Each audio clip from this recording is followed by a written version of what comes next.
Olá, mais uma vez, nova semana.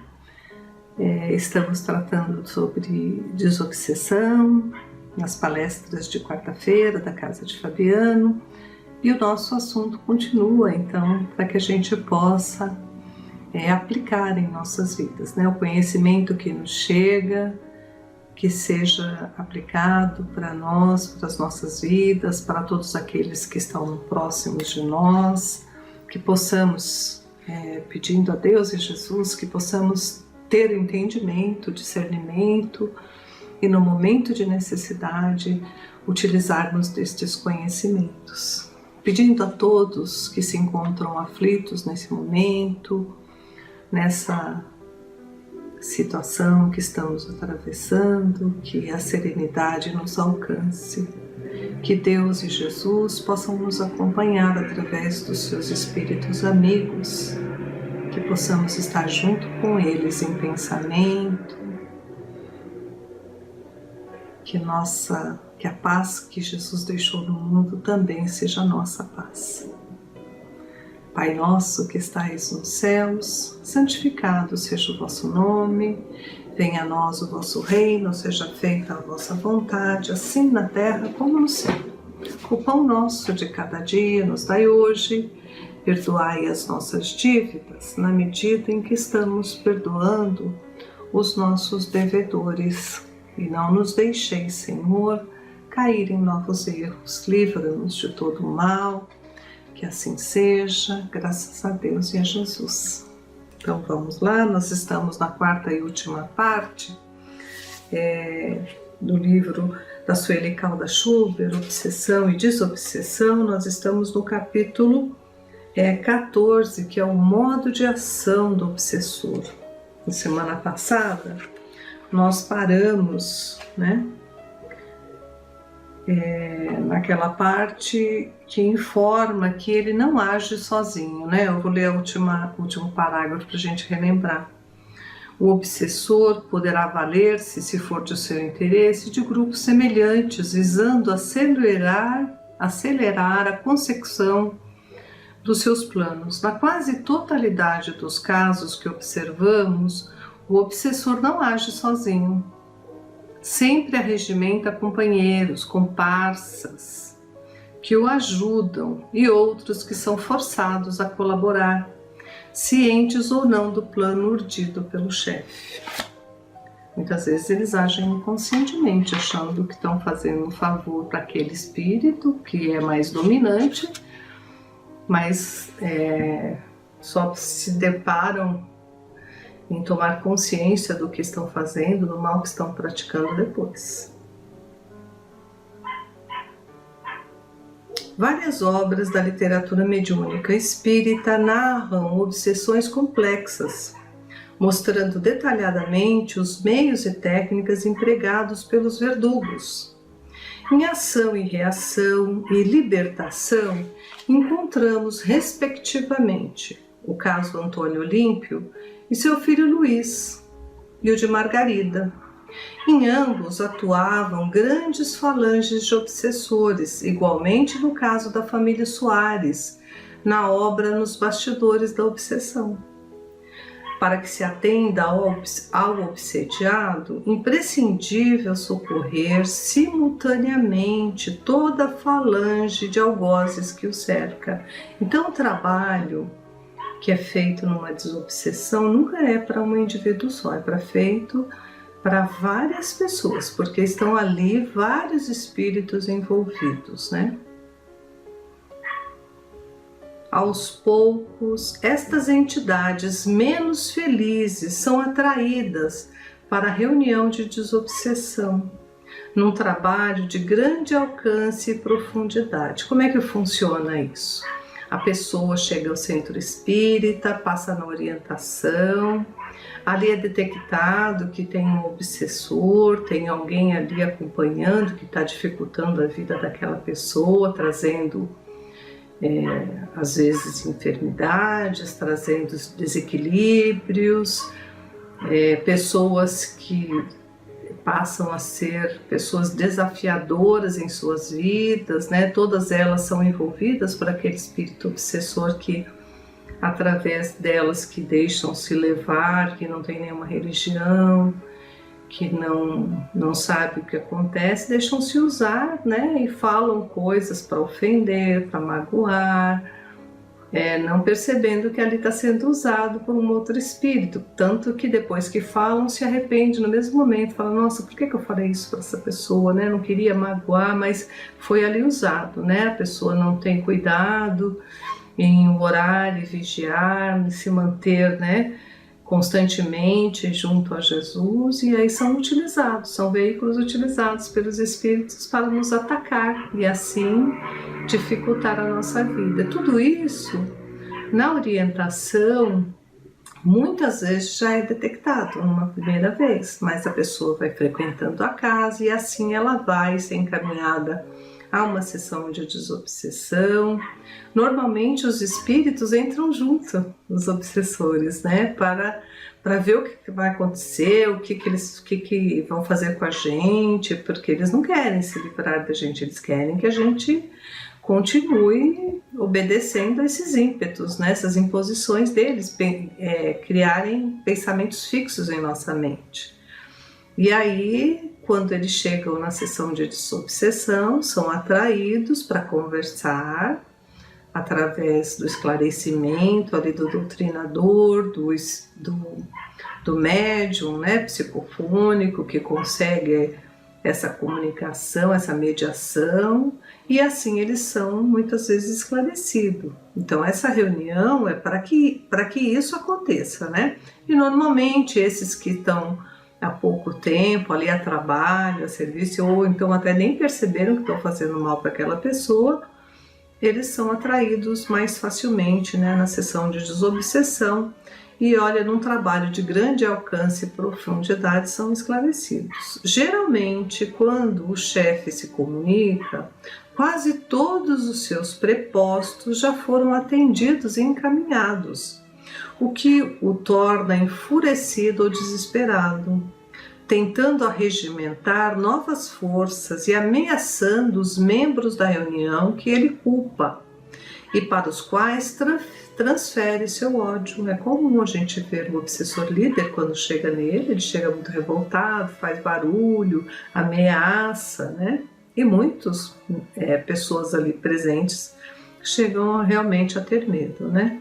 Daí porque é fundamental que a reunião, toda ela, estruturada na fé inabalável, no mais acendrado amor ao próximo, na firmeza e na segurança que une todos os seus integrantes, e especialmente sob a amorosa orientação de Jesus e dos mentores espirituais que ali estão, que são em verdade o sustentáculo de todo abençoado ministério socorrista. Por isso que uma sessão de desobsessão não é para iniciantes, é pessoas que são realmente indicadas pela orientação, não se pode visitar ou entrar sem ter conhecimento, né? E quando a gente é indicado para essa sessão, temos a certeza de que estamos ali socorridos pelo plano espiritual. É tudo programado, né? Só entra quem foi permitido ali por Deus, por Jesus, por aqueles espíritos que dirigem essa sessão, que são enviados por Jesus, né? Então o amor tem que funcionar muito, porque esse espírito, mesmo sendo um chefe de uma facção ali, de alguns líderes, de muitos espíritos que estavam perturbando, ele também é uma pessoa e será socorrido, né? Todos nós vamos um dia chegar a Jesus. Jesus já falava, nenhuma ovelha vai ser perdida, né? Então ninguém é um mal eterno ou vai fazer o mal eternamente. Todos vamos ser encaminhados para esse socorro, para essa redenção, né? E a partir daí, né, se nós conseguirmos, vamos ser ajudados, encaminhados, como os outros já foram aqui, ele também.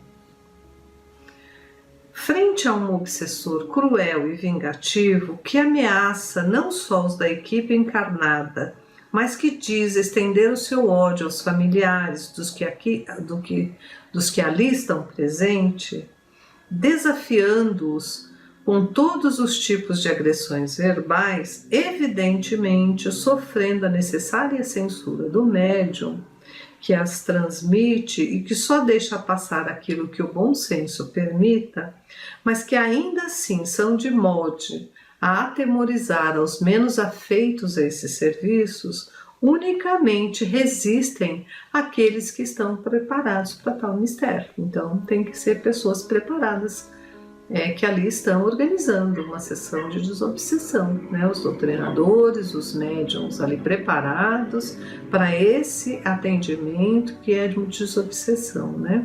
Os que tenham fé e experiência, que amem esse trabalho e, por conseguinte, tenham amor para doar a esses irmãos infortunados que a dor marcou profundamente. E tenham ainda a mais absoluta convicção no amparo de Jesus, através da direção espiritual que orienta todas as ocorrências. Não estamos sozinhos. A sessão de desobsessão acontece com muitos espíritos ali no plano espiritual, organizando tudo. Qual é o médium que pode receber aquele espírito que vai falar, o preparo que ele precisa ter.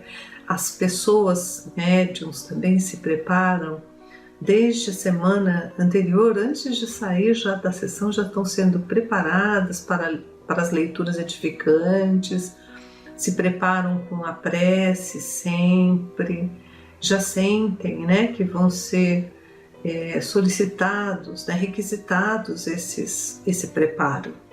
Então elas chegam com a condição de receber, né? E o amor transforma, né? O Evangelho transforma. Então o médium precisa estar muito ao lado de Jesus o tempo todo para que consiga, né? O médium e o doutrinador, o esclarecedor, ali o que preside a sessão, todos esses com a absoluta certeza que estão ali, que o trabalho é do plano espiritual. Nós estamos somente ajudando, né? Então, olha, na mais absoluta convicção no amparo de Jesus, através da direção espiritual que orienta todas as ocorrências. E por que não dizer que estejam preparados para sofrer e chorar pela dor que asselvaja esses corações e os transforma em seres quase irracionais. Tão amargurado ódio, tão angustiantes conflitos nos ferem também o coração, que se repleta de amor por eles, verdugos e vítimas, já que também um dia, perdido nas brumas do passado, padecemos as mesmas inenarráveis torturas que hoje a doutrina espírita veio consolar, explicar e ensinar-nos a curar. Então, o mais cruel, o mais vingativo também é o espírito que está mais enganado, que precisa mais de Deus e de Jesus. O amor sempre vai vencer isso, não é? E nós vamos pegar do livro dos Espíritos, a questão 663 e 664. As preces que fazemos por nós mesmos podem modificar a natureza das nossas provas e desviar-lhes o curso? Vossas provas estão nas mãos de Deus, e há as que devem ser suportadas até o fim, mas Deus leva sempre em conta a resignação. A prece atrai a vós os bons espíritos que vos dão força de suportar com coragem. Então, as nossas provas, né, com as preces, parecem menos duras. Elas não vão sumir, mas nós vamos estar mais preparados para passar, né? Já o dissemos, a prece nunca é inútil quando bem feita, porque dá força, o que já é um grande resultado. Ajuda a ti mesmo e o céu te ajudará, sabe disso. Aliás, Deus não pode mudar a natureza ao sabor de cada um, porque aquilo que é o grande mal do vosso ponto de vista mesquinho, para a vossa vida efêmera, muitas vezes é um grande bem na ordem geral do universo. Além disso, de quantos males o homem é o próprio autor por sua imprevidência ou sua própria falta, ele é punido naquilo que pecou. Não obstante, os vossos justos pedidos são em geral mais escutados do que julgais. Pensais que Deus não vos ouviu porque não fez um milagre em vosso favor, quando, entretanto, vos assiste por meios tão naturais que vos parecem o efeito do acaso ou das forças das circunstâncias. Frequentemente, ou mais frequentemente, ele vos suscita o pensamento necessário para sairdes vós mesmo dos embaraços a que colocastes, né? Então nós mesmos criamos muitas dificuldades, mas a ajuda vem sempre de Deus através de outras pessoas, através dos nossos pensamentos, e cabe a nós, né, raciocinar, entrar no socorro da prece e reagirmos, fazermos o certo, voltarmos, né, reajustarmos, nos reajustarmos. É a pergunta 664. É inútil orar pelos mortos e pelos espíritos sofredores? E nesse caso, como as nossas preces podem lhes proporcionar consolo e abreviar sofrimentos? Tem ela o poder de fazer dobrar-se a justiça de Deus? A prece não pode ter o efeito de mudar os desígnios de Deus, mas a alma pela qual se ora experimenta um alívio, porque é um testemunho de interesse que se dá por ela. E porque o infeliz é sempre consolado quando encontra almas caridosas que compartilham as suas dores. É por isso que numa sessão de desobsessão pode mudar muito a trajetória das pessoas, inclusive desses espíritos que estão nos fazendo mal, porque eles olham, percebem que a gente está fazendo a nossa prece para eles, com sentimento, com amor, e eles são tocados no coração. Entra como se fosse um bálsamo, como se fosse ali um remédio para aquelas feridas tão grandes no coração que eles têm. E aí nós, além de podermos ajudar aqueles que estão envolvidos naquele processo ali de obsessão, nós podemos angariar amigos, né? Porque muitos espíritos falam que ninguém faz prece por eles. E nós temos essa oportunidade, essa bendita oportunidade através desse conhecimento, né? Bendito. No Evangelho segundo o Espiritismo, tem o capítulo 25, Buscai e achareis, ajuda-te, o céu te ajudará, que fala do mesmo tema, né? Que é o esforço, o trabalho, a nossa lapidação, né? Nós somos análogos aí, uma situação análoga ao diamante, né? Tirando as arestas, aos poucos, né? Nos lapidando com esses conhecimentos, com nossos sofrimentos, né? Vamos mostrando que somos diamantes, né? Todos nós temos belezas espirituais, às vezes escondidas, através das sombras, das trevas que nós deixamos se fazer à nossa volta. E é do Evangelho de Mateus. Pedi e dar-se-vos-á.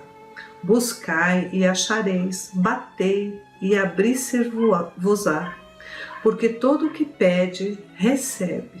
E o que busca, acha. São palavras de Jesus. Todo o que pede, recebe. E a quem bate, abrir-se-á. Ou qual de vós, porventura, é o homem que seu filho, ao lhe pedir um pão, lhe dará uma pedra? Ou porventura, Se lhe pedir um peixe, lhe dará uma serpente? Pois se vós outros, nós os homens, sendo maus, sabeis dar boas dádivas aos vossos filhos, quanto mais vosso Pai que está nos céus dará boas dádivas aos homens que lhe pedirem. Está em Mateus, o capítulo 7, e do versículo 7 ao 11, do 7 ao 11. Então, pede a Deus, a ajuda chegará, Às vezes não é exatamente o que nós pedimos, mas se você pedir ajuda, ela chegará. Nós vamos nos sentir confortados, ajudados, e Deus sempre vai fazer o melhor que Ele pode por nós, porque Ele é Pai. Não nos esqueçamos nunca disso. Então, continuemos ligados a Ele, a Jesus, nosso irmão, nosso mestre que trouxe todos esses conhecimentos. E é assim que nós vamos encerrando esse capítulo. Então, a ação do obsessor, por mais inteligente que seja, por mais cruel, vingativa, ela é combatida com amor, com o amor que Jesus ensinou. Tudo se dissolve, toda sombra, a luz aparece, porque todo dia o sol nasce novamente, nos mostrando que nós temos novas oportunidades. Uma boa semana a todos.